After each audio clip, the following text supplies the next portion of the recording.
我哋請大家Please take your seats. I hope that we make full use of our time. First, I would like to say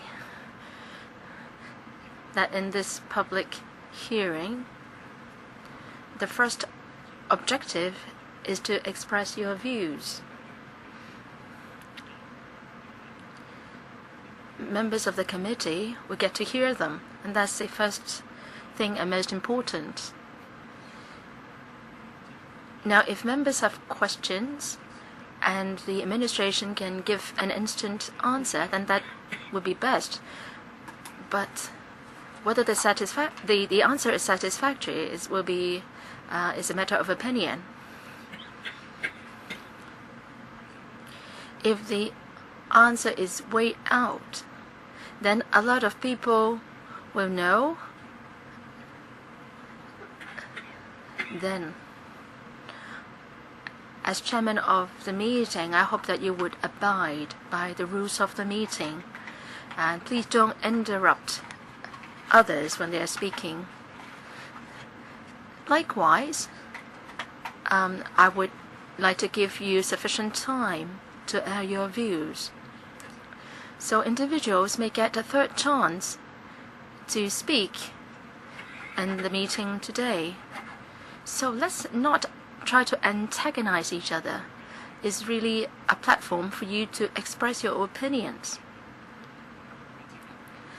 For some questions, the administration officials may not be able to give an instant reply, then they can supplement in written form later on.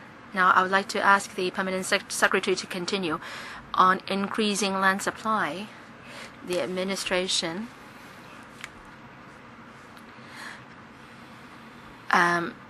takes the view that some people express that we should develop NENT to increase land supply. So I have to give you a clear picture of our work in this regard. We have spoken in this meeting. We are reviewing the use of 6 industrial land, and we are looking into the possibility of turning GIC sites into residential uses. In new development areas, they would be an important source of land supply. Apart from NENT, we will also need to develop the Hongshui-Kyu NDA and then the expansion plan in Tongchong. Also, some deputations said that there is fallow agricultural land which has been turned into a storage space. So we are now conducting a study in Kam Tin and Pat Hung Recycling Center.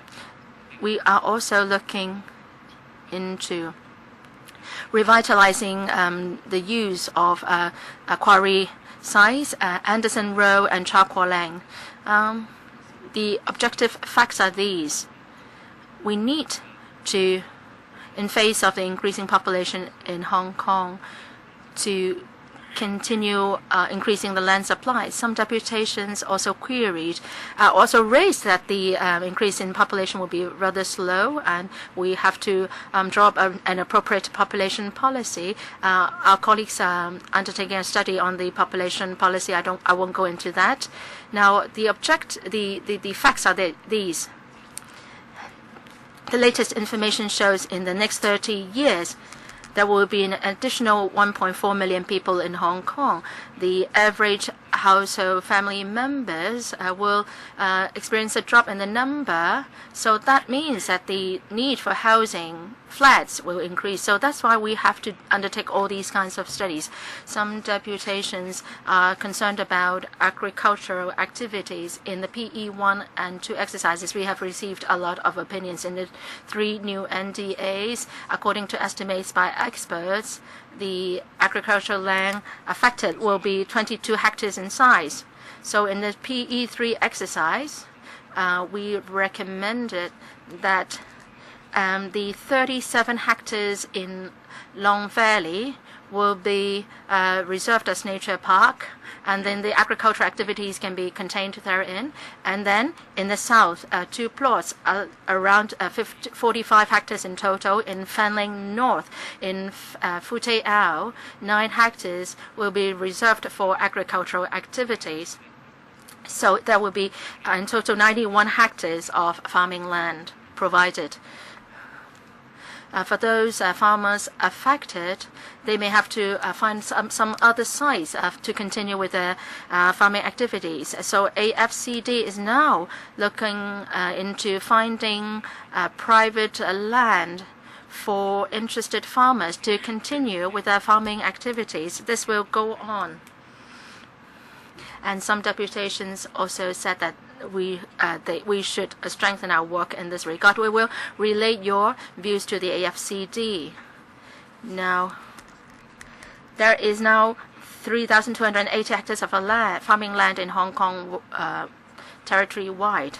So those active are 370 hectares in size. So 2,500 hectares of agricultural land are not being put into active use. So we hope to find more land for farmers to continue their farming activities. Some deputations said that in urban design, we should have more pedestrian walkways, more cycle tracks, and then we should adopt a diversified motto in terms of the development intensity. So in this work area, we would be paying more attention later to achieve a better effect. There was a reference to public housing. According to the Phase 3 proposal, 1,700 households are likely to be affected, so 3.2 hectares of land will be reserved for public housing. If everything goes smoothly, in 2022-23 will be completed, 2,400 units will be completed. Now for these 1,700 households who are eligible, they can be accommodated. In terms of land compensation and accommodation, we're still reviewing this. This will be completed next year. The arrangement will be improved. Members are also concerned about the public-private ratio. In the third consultation, 43% will be public housing, 57% private. We've heard very clearly that there should be a higher ratio for public housing. So this is something that we are reviewing at the present moment. There were comments on the railway system. When we designed the Kutong development, we did consider this carefully. Kutong North,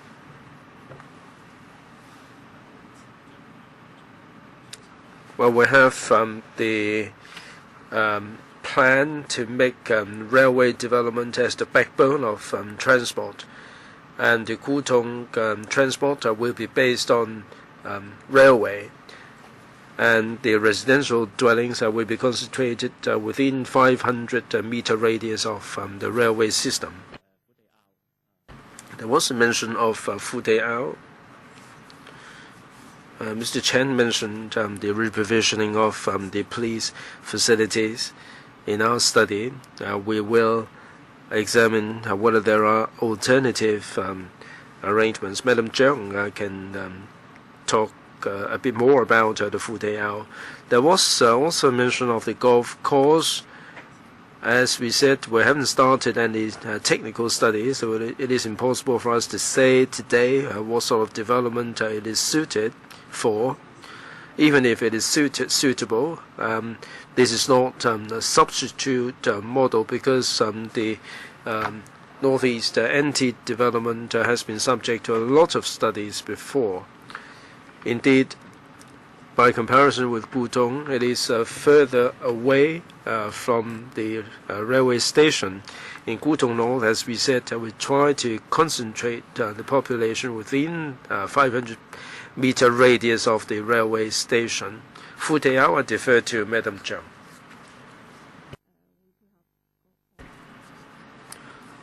Chairman, the Planning Department will rezone land in accordance with different specific needs for the police facilities in terms of location and area. We try to identify the best location. We also conduct technical studies to work out the implications on environment, infrastructure, and transport to make sure that they measure up to the requirements. We have the statutory EIA requirements that have to be met.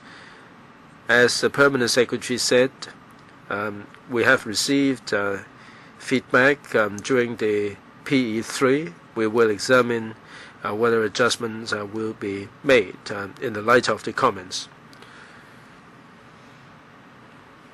Many deputations refer to the golf course.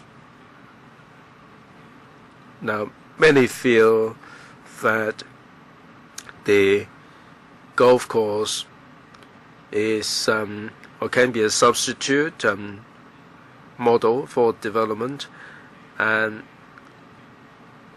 the deputations advanced their arguments regarding transport. The distance between the golf course and the Shengshui station. I hope that the administration will not shut the door so quickly, saying that this is a non-starter. Second, Mr. Raymond Chan raised a question which I think remains unanswered. You refer to the facilities and so on. Fudiao has been covered.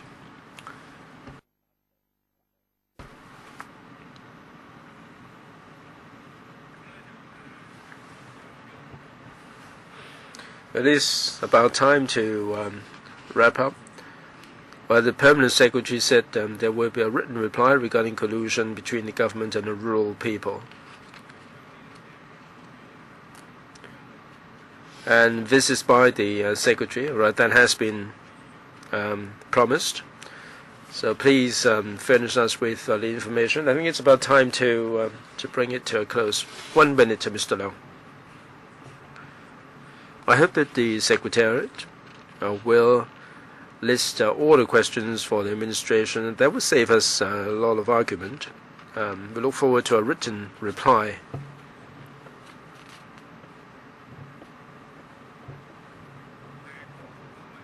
API. Can API be halted? All right, thank you very much for joining us today.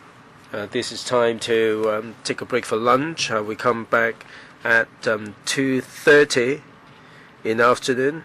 So please be punctual for the next meeting in the afternoon. Thank you.